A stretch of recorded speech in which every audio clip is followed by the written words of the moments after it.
We're live. Good evening. I'd like to call to order the September 21st, 2020 Board of Education meeting for the Phelps-Clifton Springs Central School District. Sarah, would you please lead us in the Pledge of Allegiance? I pledge allegiance to the flag of the United States of America and to the republic for which it stands, one nation, under God, indivisible, with liberty and justice for all. Okay, I'll take roll call now. Please just say here or present when I call your name. Sarah Butler. Present. Matt Sickles. Present. Tracy Altman. Present. Matt Murphy. Present. Jake Amadon. Present. Todd Freelove. Here. Amber Welts here. Okay. Moving on, I'd like to make a motion for the approval of the agenda. I'll make a motion. May I have a second? Second. Any discussion? All in favor? Aye. Aye. All opposed? Motion carried. May I have a motion for the consent agenda of items? Make a motion to approve the consent agenda items. May I have a second? I second. Any discussion on those? All in favor? Aye. All opposed? Motion carried. Moving on to presentation, the state aid payment schedule. Unfortunately, Tracy Marshall won't be with us tonight, so Mr. Sickles will be presenting that. Okay. Thank you. So you'll recall that last week we provided an update to the board on the status of state aid and the potential for significant aid reductions mid-year based upon the financial situation stemming from the COVID-19 crisis. We've been told for months now by the governor to prepare for the potential of a 20% cut. But he has not made an official announcement of that 20% cut. However, at the end of the summer, two of our smaller aid payments were in fact reduced by 20% to the tune of about $385,000. This was done for all districts throughout the state and caused quite a bit of concern. And in especially some urban districts around the state who are even more dependent upon state aid than we are. This really caused a lot of alarm and even led to some significant cost-cutting measures, including massive layoffs to close the revenue gap resulting from those reductions, that were actually withheld and the anticipation that those reductions were going to continue. And you'll recall that we had a lengthy discussion last Monday night, the 14th, at our special board meeting about the potential for those reductions and the impact that they could have on our budget. And you'll see through just a couple slides tonight, we'll sort of reiterate that potential impact. But we took that opportunity to really stress the importance of advocacy to our state elected officials, state level and federal level. Statewide revenues are down by about $15 billion this year alone. So there really is a financial shortfall at the state level. And the feeling across the board is that without a federal stimulus package, all school districts and local municipalities throughout our state and many others could be in serious trouble. So we stress the importance of advocacy. Within the next day or two, we provided some information, contact information for our community, as well as a written update on the situation and encourage them to advocate to our elected leaders. And that's been going on throughout the state as school districts face this impending risk of significant cuts. So last Wednesday, and again, whether it was the result of advocacy across the state or not, the Division of Budget for New York State issued a statement that it would not withhold 20% from the September aid payment. Now, this was going to be a large aid payment, which you'll see in a moment, So the news that this aid payment would not be reduced was good news. However, they did say that any additional aid reductions would be revisited in November. While they didn't say this, we presume that to mean after the presidential election. And the director of the Division of Budget also took the opportunity to make the comment that districts across the state that had preemptively, in his words, preemptively laid people off to close the budget gap had done so prematurely. I don't know that I can agree with that, knowing how our budgets are built and how heavily we're focused on salary and benefits and how our aid payments are scheduled throughout the year. If a 20% reduction is going to be made across the board, as you'll see in a moment, the earlier we know that and the sooner we take action, the better. It is, somewhat good news that they're delaying, that they're not going to reduce aid in September, but we don't know how much hope to put in that and whether that's going to continue. And you can see that the risk is still pretty significant as we just move through two slides. So the board had asked just for a sense, if I can get this to there we go. Had asked just for a sense of how our aid payments are scheduled. So across the top here are the different types of aid that we get. And there's no numbers. You'll see those in a minute. But throughout the year, we get aid payments wherever there's an X or where it says deferred. Deferred simply means that aid payment is based upon the previous year, that it's aid deferred from, so this August and September, we'll get aid payments in these categories that are actually deferred from the 1920 school year. And that's an annual schedule, but this just gives you a sense of how we get aid payments across the calendar year.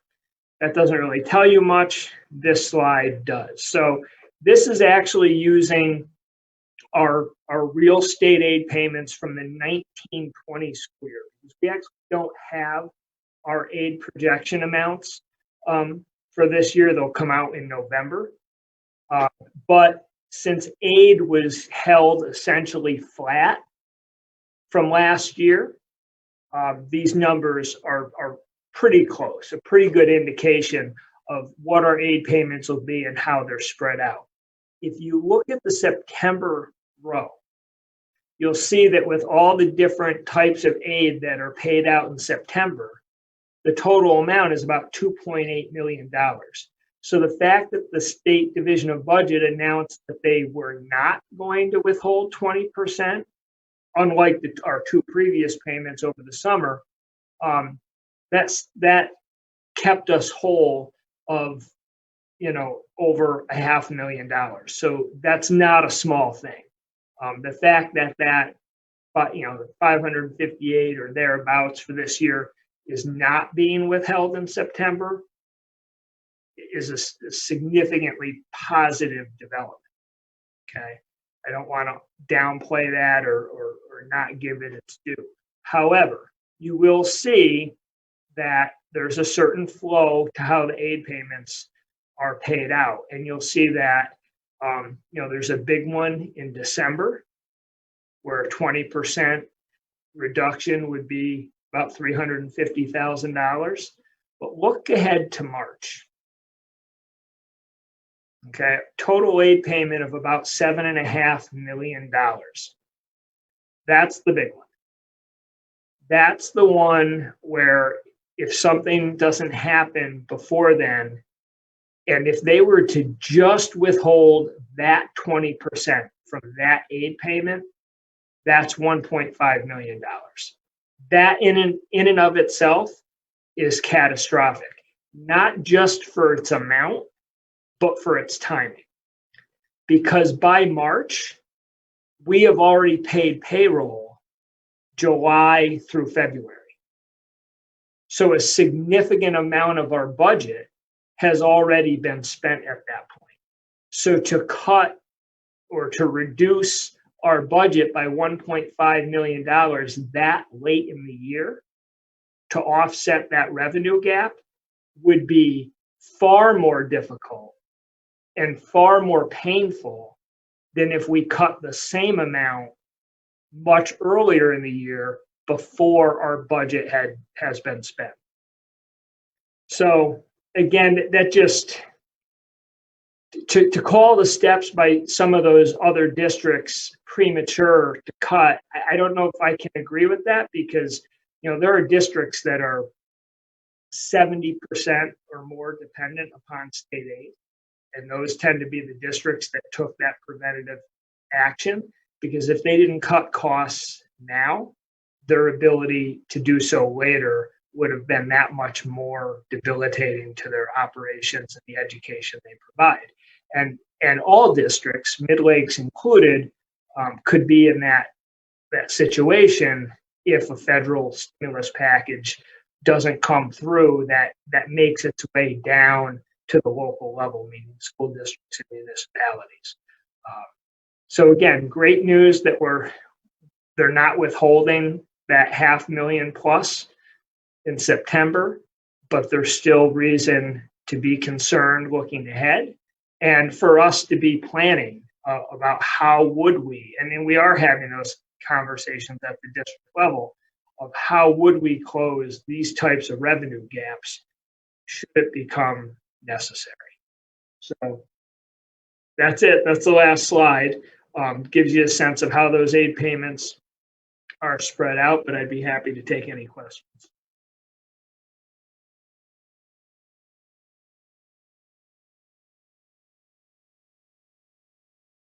Oh, Amber, you're muted. I think you're talking. Yes, I am talking. Can you just reiterate the percent that Mid Lakes relies on the state? We're 58, 59% dependent upon state aid. Okay, thank you. And again, as we stated last week, last Monday, is once our budget is approved by the community, we have no ability to raise additional revenue.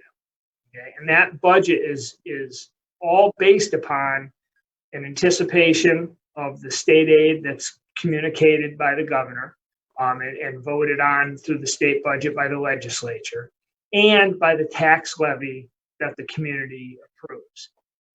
That's it. Once the budget is approved by the community, we cannot levy any more taxes. Not that we would want to, but that's it.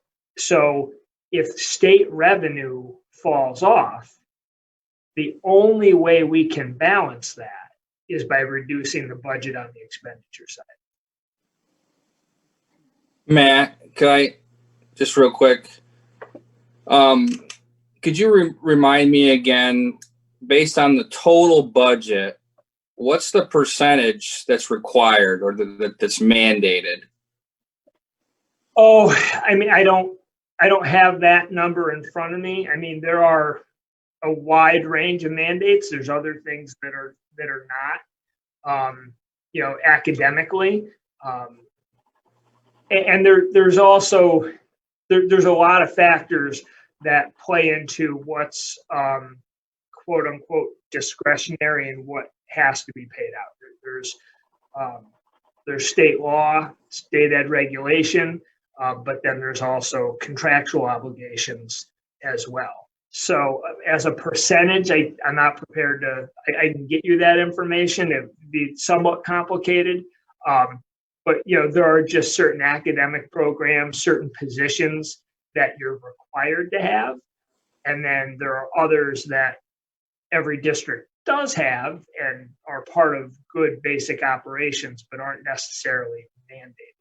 There are some academic programs that you would think are mandated, but actually aren't. And then some others that you would think aren't mandated that actually are. So it does get complicated. And if we were have to go through the process of reducing, that can become very complicated and difficult for people to understand, because districts very often end up keeping things that people don't understand. Well, why are you keeping that and reducing over here? Well, that's mandated, so we have to keep it. We can raise class size over here in this one area, but we can't cut this program or this position because it's specifically mandated.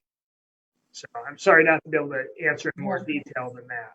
No, I think honestly it leads back into that piece of advocacy again, where there are quite a few of things that are absolutely required. You know, I just Yeah, there's that, and there's also, I think more realistically for the average parent, taxpayer, it's education as you're used to it. And to have to reduce, you see 20%, and thankfully, again, they're delaying any further reductions for the time being. But if they were to reduce 20% of our aid across the board, you're talking over $4 million.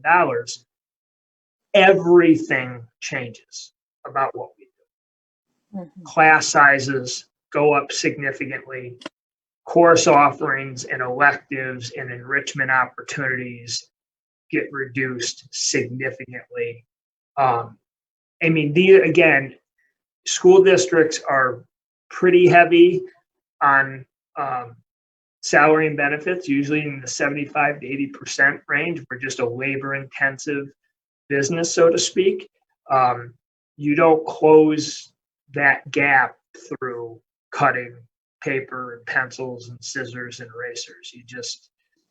The only way to get to those types of numbers is through positions and personnel.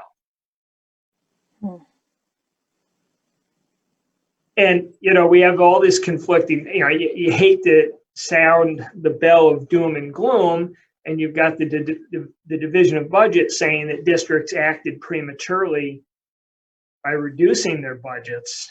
But again, as you look at those big payments that come later in the year, if they get reduced, you've got a very small window to make up that gap.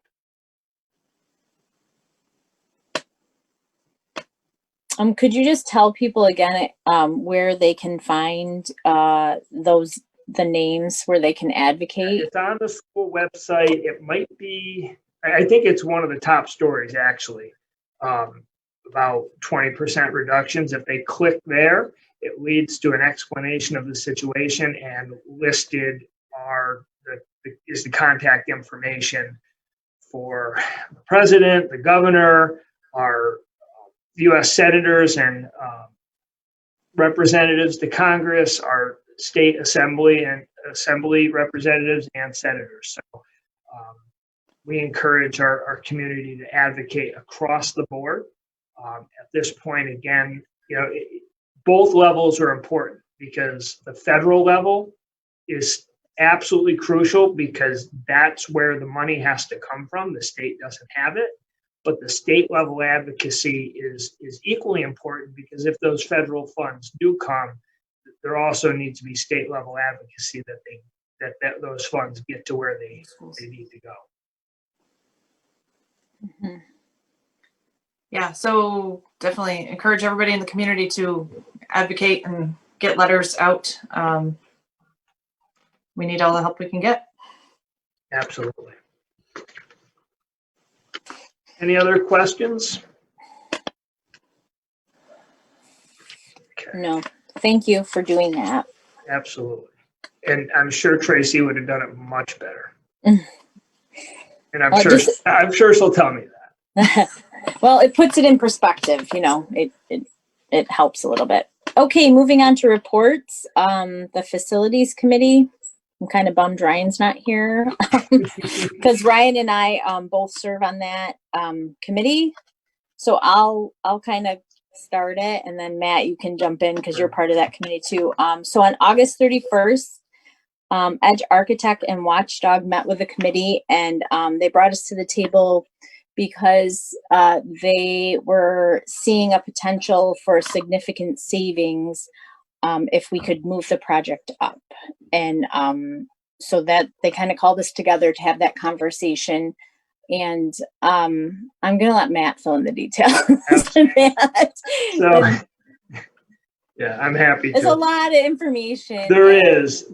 So, as everyone will recall, back in December, the community overwhelmingly passed and supported a 15.6 million capital improvement project that focuses upon, well, really areas throughout the campus, relocating the 7th and 8th grade cafeteria, renovating the secondary building, renovating music rooms, upgrading our HVAC and mechanical systems in both buildings, updating some other designated outdated classrooms, updating galvanized piping, bathrooms in both buildings. Over here at the elementary school, where my office is, addressing the redesign of the main parking lot, bus loop, and parent drop-off, and creating an additional parking lot behind the school, behind the primary side of the elementary school, adding a fueling station at the transportation facility, residing the rusting metal exterior of the bus garage and the maintenance barn, adding a salt barn. So really fixing the crown of the football field. So there's really work spread out around the campus. And the original plan, Edge has been working since January with district staff to get feedback on design for all of that. And their original goal was to submit the entire project for state ed approval around May of 2021, and then hoping for about an 8-month turnaround, and then breaking ground sometime in the spring, late spring of 2022, and then sequencing the project over 2 years. Watchdog Building Partners are our construction management firm. Their job is to manage the timeline of the project and to be our liaison to the companies that win the bids for the actual work, and to work alongside Edge Architecture to actually carry out the project. Based upon the overall financial situation and what they're seeing in the market, they're anticipating a soft construction market, especially as it relates to school projects next summer, which we are not, according to the original schedule, that's not part of our timeline. We're looking at the summer of 2022. But their job is to find the district opportunities to stretch our funding and to get as much out of the project as we possibly can. And that soft market, some of that is caused by the economic downturn. Part of it is also caused by the fact that a lot of current projects finished ahead of schedule because buildings were empty throughout the spring and summer of 2020. They were able to get a lot more work done. They didn't have to sequence around students and staff being in attendance. They're able to work, 2 shifts a lot of times, and they got a lot of projects done way ahead of schedule. And it's created a gap in their work because there's just a gap in the pipeline of jobs being approved.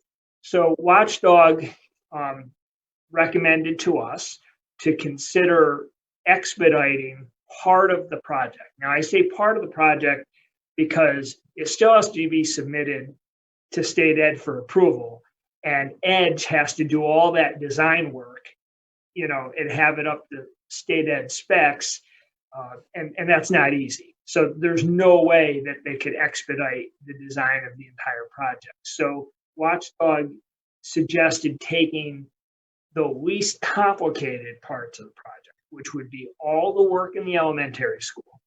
So that would be all the HVAC and mechanical work and the bathroom upgrades, the renovation or redesign of the main parking lot, bus loop, parent loop, the addition of the parking lot for faculty behind the building, the fuel station, and the work at the transportation facility. Take all that work, which is probably about $5 million worth of work, and submit that to state ed as early as December of 2020. So just kind of break that off. It's all one project. The funding's all there. It doesn't affect any of the funding. but submit it in December. It's a smaller submission. They're seeing a quicker turnaround time at state ed, hoping for approval by end of March, early April, go out to bid, take advantage of what they're anticipating and currently projecting as a 20 to 30% savings based off lower bids being anticipated, and actually get that all that work that I just talked about done in the summer of 2021. That savings could then be applied to additional scope on the back end of the project. So they're really encouraging that. We heard them out, did some checking of our own, and those projections seem to be pretty solid. It does not push back any of the work at the secondary school. That would stay on its same 2022 timeline. It would just move up the less complicated pieces. And a lot of it is outdoor site work, so they could really get a quick start and move along and get that state aid flowing, but also, again, hopefully book that savings for the back end of the project. It's really a low risk, high reward proposition, because if we submit that first part of the plan to state ed and they approve it, but by then the market has changed and bids are not anticipated to come out low, we don't have to bid it. We've lost nothing. We have the state ed approval. We can sit on that until it makes sense for us to bid. Once we have the state ed approval, we have it. So I felt, and Amber can chime in, but as a committee, we felt it really made sense to move forward, to expedite the design and submission of that first part of the project. And then as soon as that's submitted, then Edge will turn its attention back to the designing the remainder of the project and submitting that probably within a few more months after the submission of elementary and transportation part of the project. I do want to take the opportunity, because we're talking capital project right on the back of talking about a potential budget crisis. And I know that this is a topic that causes confusion everywhere. Capital projects are completely separate and distinct from general operating budgets of school districts. We had a fully funded capital reserve fund of $3.5 million that was approved by the voters, funded over time, that by law can only be used to offset the local share of a capital project. That money cannot be used to offset a revenue gap in the general operating budget. Okay. So the money has already been approved at no additional tax impact because of our debt scheduled to come off the books, plus with the capital reserve available to offset the local share. There is no tax impact of this project, and there's no way to benefit the general operating budget using these funds. It's just legally impossible. There's no mechanical way to do it. So capital projects are designed specifically to care for the long-term health and operations of our facilities. And, this project, the most important pieces are the HVAC and mechanical pieces in both buildings, that, our boilers are aging and need to be replaced. We also have opportunities to make the district more independent through the fueling station and improve our operations, parking improvements, and address some other operational concerns and academic programmatic concerns throughout the district. But I do want to make it very clear that this money and the money in our district operating budget cannot be mixed. One has nothing to do with the other, and there's no financial benefit to the general budget to not do the project. Yeah, and I will say that when we were at that meeting, we spoke about that. You know, that was a conversation that we had, the confusion of that and the concern of that. But as we looked at the numbers and the responsibility of spending that money and saving and what we could get out of the project, it was clear that it just made sense to move forward. And Brian has been through two of these, and he definitely was 100% about moving Absolutely. forward. Absolutely. And, you know, I do want to point out, you know, the state has been through significant financial hardships and downturns in the past, and there's been no history of them not funding projects as a result. So I want to address that up front as well. But here's the other thing. The way they would sort of, if they're looking to not fund projects, they'll just sit on the submission at state ed. They'll just not approve it until they're ready to approve it. In the meantime, we've lost nothing. It'll just, you know, push us back closer to our original timeline. But there's been no history of that as a cost-saving measure, because you're talking, and the state realizes this, you're talking about the infrastructure of our schools and keeping them up to date and keeping them open and operating as facilities. So, Amber, I believe, you know, the committee is recommending no board action is required, because it does not impact the funding or financing of the project at all. It's simply a recommendation by the facilities committee to go ahead and submit on the earlier timeline and see if we can capitalize on that 20 to 30% savings. Does anybody have any questions or thoughts on that? No? Okay, thank you. Four County School Boards Association, Sherry unfortunately wasn't able to make it tonight, so we'll have to move back on to Mr. Sickles and his superintendent report. Would you like a sip of water or something? Yeah, I didn't get much of a break there. I'll just go through a couple quick things. We last met on Monday the 14th and had one day, the first day of school under our belts. It was a good first day. I would say we had a good first week of school. Certainly it looked different for everybody as we were in a hybrid model, UPK through 3 and then remote for everybody else. But I want to just give a huge thank you and recognition to our staff, our students, and our families for their cooperation and just their support throughout this. It really was a great first week. I think, you know, kudos to the elementary school administration and staff for making the first day of kindergarten twice on Monday and Thursday, special for those incoming students.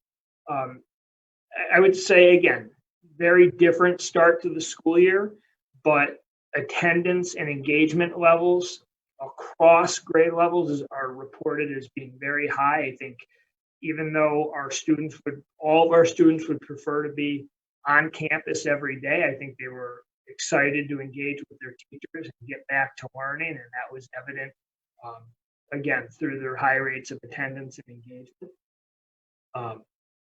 Elementary procedures with our students who are on campus are working pretty well. I'd say we've had a good first 6 days now of working through those procedures, making improvements every day.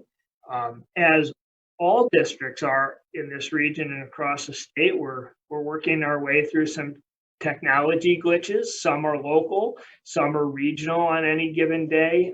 The iBoss internet filter problem was one that hit many districts during the middle of last week and impacted the ability of students to log on. I think we actually had a pretty good turnaround time getting students back on track, as opposed to some other districts that had other difficulties. But, you know, when you go into this level of remote education with this much reliance on Zoom and Schoology and Seesaw, across the region, it's going to happen. But BOCES has done a great job, as has our local technology department, of staying on top of things, getting our students back online as quickly as possible. We're working through some growing pains of balancing out in-person and remote instruction. That's not an easy task to manage for our teachers, but they're leaning into it, and they're trying to work through those growing pains and try to find that balance of teaching in-person students and remote students at the same time. And we know that's an area that we have to improve upon, and we're having those conversations, identifying opportunities for additional technology and professional development to support that.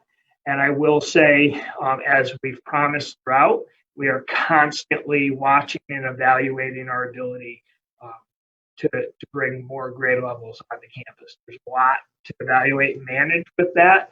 Our procedures are going well, but we want to make sure, again, that we're able to safely and with quality bring more students on and educate them in the hybrid model. So we will keep our families posted on that process. As everybody knows, we did have our first positive COVID-19 confirmed case, staff member at the middle high school level on September 16th. We reported in the evening, worked quickly and very productively and collaboratively with Ontario County Public Health. I cannot say enough about them. The director, right down to the nurses, their tracing staff, really accessible, talked to them throughout the afternoon and evening. They're quickly able to conduct their investigation. Because it was at the secondary level, with the vast majority of our students in the remote setting, they were able to quickly determine there was no student exposure, and there was very limited contact and nothing that rose to the level of actual exposure for quarantine or isolation purposes. So we got a message out to staff that night, and we'll continue to use the website. I do want to make it clear that this is confidential information, so the district will never, under any circumstances, identify any specific person who tests positive. We will communicate to parents and the community at large about positive cases and any steps that need to be taken, but we will never reveal the identity of a specific person who tests positive. We will use the website primarily unless there is a student exposure or a reason to change our operations, whether that's closing a classroom or closing the school for a period of time, which some districts have had to do. Those decisions will be made in collaboration and close communication with the Department of Health, and then that information will be shared out. Thankfully, that was not necessary in this case. It was not news any of us wanted to receive, but news that was probably inevitable throughout this process. But again, kudos to our staff, to our custodial staff, to the Department of Health for their cooperation in being as responsive as they were. And then on a really positive note, today was first day of fall sports, a little delayed, but today is September 21st, and it was good to see kids running by my window this afternoon for cross-country practice. John has everybody, well equipped with all the supplies, equipment that they need. I think everybody was happy to get back at it. We are monitoring some numbers on a couple of our teams to see if those teams will actually run. We're waiting for some student athletes who are going to play sports that got pushed to later in the year, see if they join on with some other sports. We should have final decisions here in a couple of days, but it's nice to have our student athletes back at it. That's all for me. Thank you, Mr. Sickles. Okay, we're going to move on to public comment, and I apologize. I was going to say this at the beginning of the meeting, but as a reminder, we are going to have our public comment through the Zoom link on the homepage, and we will not be taking public comment through Facebook. So there's a question and answer box on the Zoom link on our homepage. And I know the board, we've been anxious to get this public comment up and going since COVID hit, and how to do it and how to get people's voices heard. So this is kind of where we're headed, and going to try it out and work out the kinks. But I'm going to go ahead and read what's on the agenda as it pertains to public comment, and kind of the rules have you. And then once I've read them, if anybody would like to submit through the question and answer box on that Zoom link, we're here to listen. So the Board of Education values the input of the Mid Lakes community and welcomes public comment on any topic related to board work, with the exception of matters pertaining to individual personnel and/or students. All public comments must include appropriate language and observe proper decorum. If you wish, you may submit a comment using the Zoom question and answer box. Anyone making a public comment must identify themselves by name and address. The board president will designate a representative of the board to read the public comments. The public comment period will be limited to a total of 30 minutes and 1 comment per person. Individual comments will be limited to 2 minutes. The board does not respond to items presented or questions raised through the public comment. However, the board may discuss topics of public comment at a later time and/or contact the individual who submitted the comment. With that being said, Mr. Sickles, would you be willing to read the comments? And Ms. Butler, would you be our timekeeper? I'm more than happy to do that. And right now the question and answer box is empty. Oh, okay.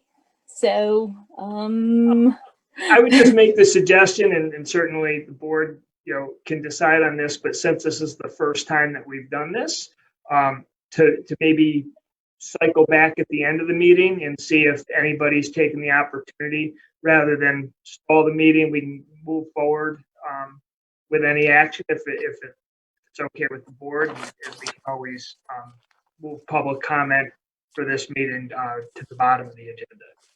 That's just a suggestion. sounds fine to me. Anybody else? I Fine. think it makes sense. Yep. Can somebody please just remind me if I don't say it? Please. Yeah, and not for nothing, I've been to at least one board meeting where they had 2 public comments, one at the beginning and one at the end. And so that might be something we would want to consider. Okay, good to know. Okay, all right. So moving on to board discussions.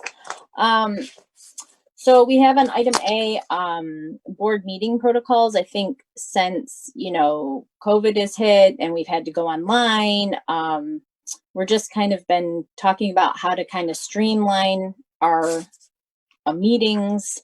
And I know Sarah is taking notes, and there's a lot of seconds and motions and people talking over each other. So I know that Jake, you had some ideas around that, and Mr. Sickles had some ideas around that. And if anybody else had some ideas, I'm just kind of welcoming some board meeting protocol discussion. If anybody would like to jump in. Yeah. So the suggestion I have, which is small, but I think would help the functioning of the meeting, is to not require firsts and seconds when we get to our motions that are on the agenda. The first thing that we do as a board, our first agenda item, or second, third, is to approve the agenda. And by approving the agenda, we as a board are saying that we are agreeing to all the motions that are going to, or we want to bring forward all of the motions that are written there on the agenda.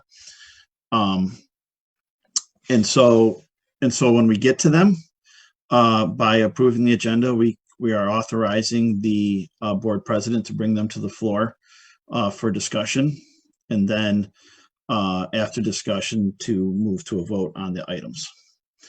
If there was an item that we wanted to bring forward that was not on the agenda, then that would require a first and a second like normal. Or if we wanted to make a special motion for one of the items like tabling or such, then that still follows first and second process. But anything that's on the agenda the board president is authorized to bring to the floor. And so I talked about this I suggested it to Matt a little while ago, and I think Matt talked to Amber about it. Yeah, and I checked with our attorneys too, and there's nothing, preventing us from doing that. Jake, you would still recommend that each motion be read under that procedure? Yeah, I mean, so Amber would say when she gets to a motion, especially once, I'd like to bring new business letter A to the floor. Is there any discussion on that? And then hearing none, or after discussion, then I would like to call a vote on that item. So Matt, you don't need to read it if it's on the agenda. If it's a new motion that's not on the agenda, But it would need to be referred to, I guess. Yeah, Amber would have to be very specific about what she's bringing to the floor, especially since a lot of times we group stuff together. The board president would, I'm taking all new business or new business A through V or whatever. And it can ask for any objections or the board president could say, is there any objections to bringing this group as a block? Hearing none, I'd like to bring all of new business forward. But absolutely, it does put some responsibility on the board president to be clear about what we're talking about. I mean, it does, Amber. you can do it. I have full faith in you. Oh, that's so funny. Okay, and thanks. And Matt, could you kind of speak to what you came from and the example that you had? Right. So I had worked in a district that, again, in an effort, it's just a different strategy for streamlining the process and avoiding the inevitable. Can I have a motion? And, 4 people make the motion and the clerk's trying to figure out which one, to record. And then can I have a second? And 3 people all say second and to avoid that confusion. So the district where I worked at previously, the board vice president would read all of the motions. So when it was time for new business, president would turn to the vice president, for action items. The vice president would read the motion and there would be a designated person. So the vice president would say, I move item A, may read the motion or just reference the motion by letter. President would say, or wouldn't even necessarily have to ask for a second. There would be a designated board member for that meeting who would second all the motions. So in this case, Tracy would say, I move item A. Todd would say second. Tracy would say, I move item B. Todd would say, I second, with a vote after each one. So not as streamlined as what Jake is suggesting, but just a different strategy for avoiding people talking over each other and creating a cleaner flow to the meeting.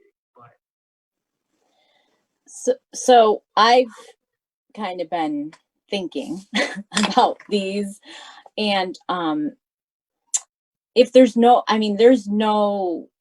we don't have to set on something, and this is the way it has to be. But if there's no objection tonight, would it be okay? I'm a little nervous, Jake, about taking all that responsibility. Would it be okay tonight if we kind of tried having the vice president read and give the motion, having somebody second it, and having discussion and votes just tonight to see how it flows, and then maybe revisit it and see how people feel? Would that be okay with people, or how are you feeling? Yes. When you do what's comfortable with you, Amber. Okay, I would feel like way more comfortable with that to start. Yeah. If that's okay, and we can revisit it and see if it helped or if it didn't help. So if you want to nerd out, sometimes I'll tell you why I don't like it.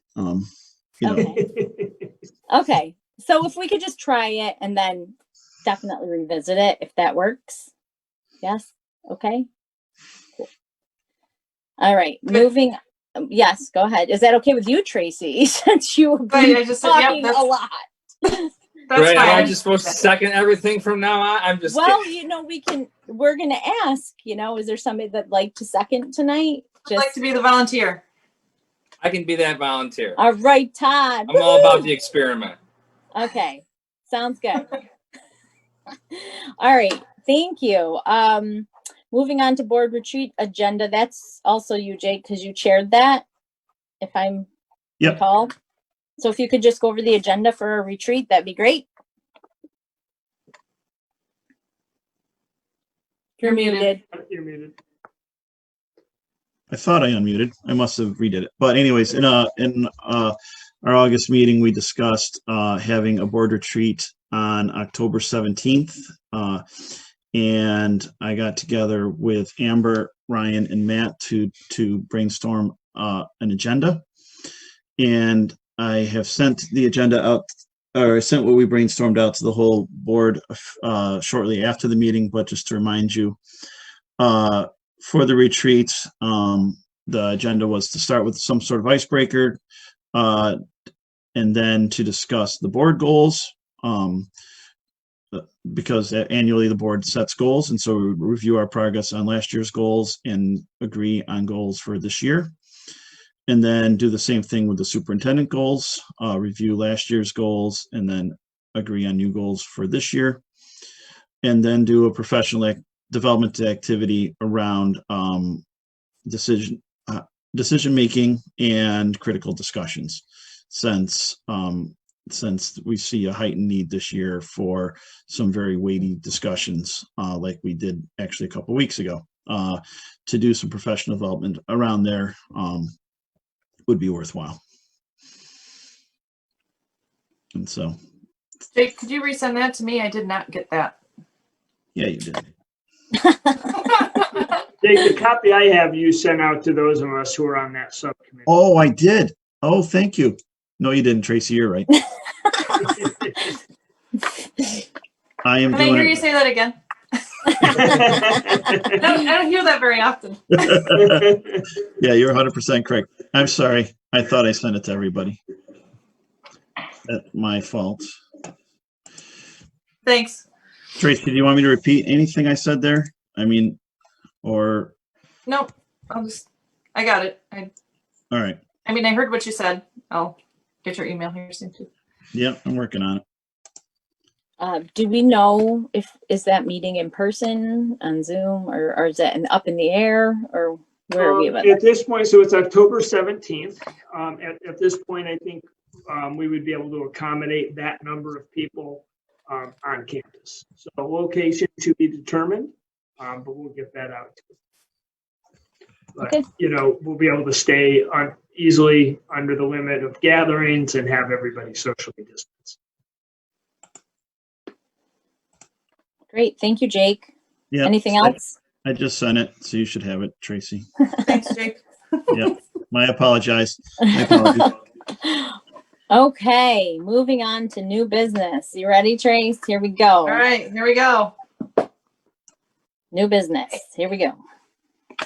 So, under new business A, make a motion to approve the following resolution amending the 2020-2021 SRO agreement. Resolution to approve the SRO amendment agreement at a regular meeting of the Board of Education, the Phelps-Clifton Springs Central School District, held virtually via live stream on September 21st, 2020. Whereas the County of Ontario, a municipal corporation of the State of New York, having an office and place of business at 20 Ontario Street, Canandaigua, and school district having an office at 1490 State Route 488, Clifton Springs, previously entered into agreement for the provision of school resource officer services. And whereas the school district and county desire to amend the original agreement to reduce the cost of school resource officer services for the 2020-2021 school year. And whereas the school district and county agree that county shall furnish the services as provided and described in the original agreement, and all other terms and conditions of the agreement shall remain in full force and effect. And whereas for such services to be rendered by the county shall be paid a sum not to exceed the amount as provided in Schedule A of the amendment agreement, for a total amended contract price not to exceed $30,990. And whereas the county has executed the amendment agreement Now, therefore, the Board of Education of the school district resolves as follows. Number one, the Board of Ed hereby approves the amendment agreement between the school district and County for School Resource Officer Services. Number two, the board authorizes the superintendent of schools to execute the intermunicipal amendment agreement in the form of approved by legal counsel. And number three, the resolution shall take effect immediately. I'll second. Is there any discussion? All in favor? Aye. Aye. All opposed? Motion carried. Okay, and B, I make a motion to approve the corrective action plan for the 18-19 internal audit risk assessment. I'll second. Any discussion? All in favor? Aye. Aye. All opposed? Motion carried. Okay, C, I make a motion to approve the final 2019-2020 AS7 contract for service with Wayne Finger Lakes BOCES. I'll second. Any discussion? All in favor? Aye. All opposed? Motion carried. On to D, to approve the memorandum of agreement between the Phelps-Clifton Springs School District and the Phelps-Clifton Springs Faculty Association dated September 18th, 2020. I'll second. Any discussion? All in favor? Aye.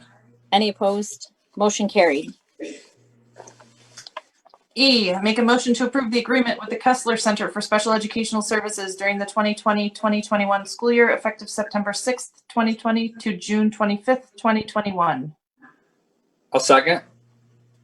Any discussion? All in favor? Aye. Any opposed? Motion carried. F, make a motion to approve the agreement with Hillside Children's Center for Special Education Services for the 2020-2021 school year. Any I'll second. discussion? Oh, I screwed up. Any discussion? All in favor? Aye. Any opposed? Motion carried. Okay, and G, I make a motion to approve the agreement with the Board of Trustees of Monroe Community College for the dual enrollment program for the 2020-21 school year. I'll second. Any discussion? All in favor? Aye. All opposed? Motion carried. Okay, I'd like to block H through K because they are all very closely related, if that's okay with everyone. So I make a motion to approve the service agreement for the 2020-2021 school year with our speech language pathologists for Medicaid supervision. So that's H through K. I'll second. Is there any discussion? All in favor? Aye. All opposed? Motion carried. Okay, on to L. I make a motion to approve the firm gas sales and purchase agreement with Empire Natural Gas Corporation effective October 1, 2020 to September 30th, 2021. I'll second. Any discussion around L? All in favor? Aye. Aye. Any opposed? Motion carried. Okay, on to M. I make a motion to obsolete and dispose of the following bus garage equipment. I think that's supposed to say bus garage, not bug garage, right? Yeah. I almost read that. bug garage. The number one, the Donaldson diesel particulate filter pulse cleaner. Let's get rid of that. I'll And second. can no longer be used. Any discussion around that? All in favor? Aye. All opposed? Motion carried. Okay, on to N, the final of new business. I make a motion to approve the following fundraisers. Number one, the Mid-Lake Soccer Boosters fundraisers. One is the soccer clothing order and car magnet sticker sale to run in September and October of 2020. The second is the cannon bottle drive to run retroactive to September 12th, 2020. And the second group, the junior class of 2022 touchless fundraising sale to run October 1, 2020 to November 1, 2020. I'll second.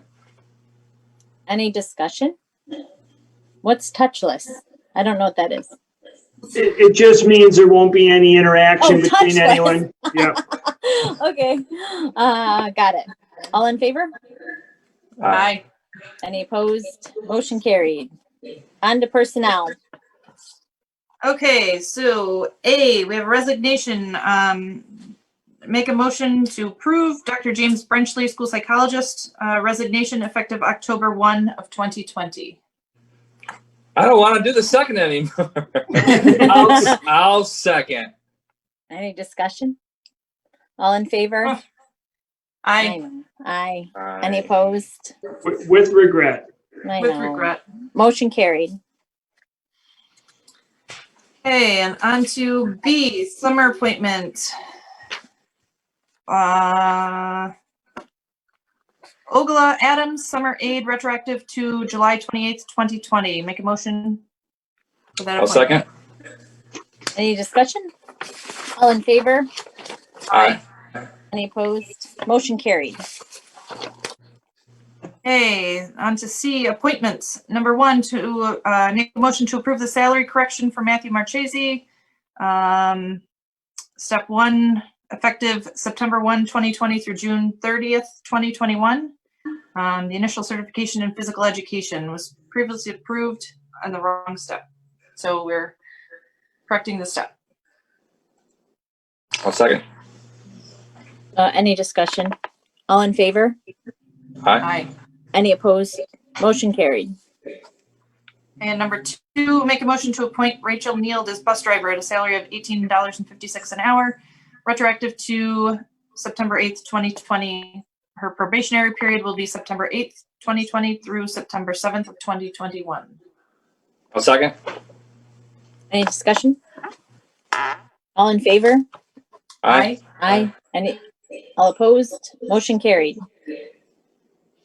Number 3, make a motion to appoint Kyle Sanders and Brittany Sullivan as co-wellness coordinators for the 2020-2021 school year. A $750 stipend for each coordinator is provided by the Finger Lakes Area School Health Plan. I'll second. Any discussion? All in favor? Aye. Aye. Any opposed? Motion carried. Number 4, make a motion to appoint Brittany Sullivan as Healthy Reward Ambassador for the 2020-2021 year. A $300 stipend is provided by the Finger Lakes Area School Health Plan. I'll second. Any discussion? All in favor? Aye. Aye. All opposed? Motion carried. Okay, on to D, substitute appointments. We have a substitute teacher. I'm going to put the substitute appointments together just for interest of time. So substitute teacher Mike Dorr at a rate of $175 a day, retroactive to September 8th.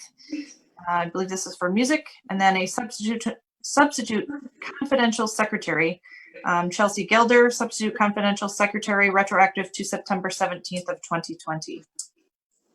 Make a motion. I'll second. Any discussion? All in favor? Aye. Aye. All opposed? Motion carried. Okay, on to E, the fall coaching appointments. I'm not going to list all these, but as they are listed on our agenda, make a motion to approve those. I'll second. Any discussion here? All in favor? Aye. Aye. All opposed? Motion carried. And then on to F, the Appendix C appointments. So this is all the activities and class advisors and those things. I make a motion to approve those as they are listed on the agenda. I'll second. I'll give you a minute to look if there's any discussion. Just to clarify, these are those activities that are approved to date. We reserve the right to approve additional activities and their associated stipends at a later time. Any discussion? Hearing none, all in favor? Aye. Aye. All opposed? Motion carried. Okay, and then G, the mentors for the 2020-2021 school year as listed on the agenda. Make a motion. Did you make? I'm gonna make a motion. I'll second. I'm making a motion. Any discussion? around mentors? All in favor? Aye. All opposed? Motion carried. Before we head into adjournment, I'd just like to open it up for public comment again. Are there anybody that has logged on to there? There is no public comment. No public comment. Okay. Remember, friends, the link will be there next time too. Okay, moving on to adjournment and executive session. I make a motion to adjourn the regular board meeting for the purpose of entering into executive session for the purpose of discussing matters leading to the appointment, employment, promotion, demotion, discipline, suspension, dismissal, or removal of a particular person and matters related to contract negotiations. I'll second. Any discussion? All in favor? Aye. Aye. All opposed? Motion carried.